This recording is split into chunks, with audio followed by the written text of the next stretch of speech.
அமெரிக்க தேசம் அழிப்பேன் ஜனங்களை, அதிபதியானவனுக்கு விரோதமாகவே நான் என் கரத்தை நீட்டி இருக்கிறேன்.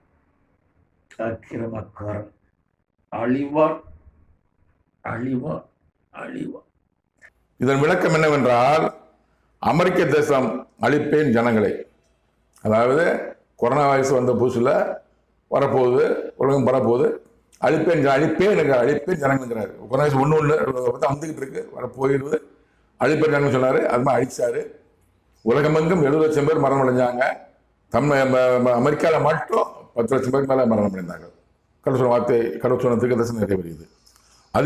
அதிபதியானவனுக்கு விரோதமாகவே நான் என் கருத்தை நீட்டி இருக்கிறேன். யாரு? டொனால்ட் ட்ரம்புக்கு விரோதமாகவே என் தேவனாய கடவுள் தன் கருத்தை நீட்டி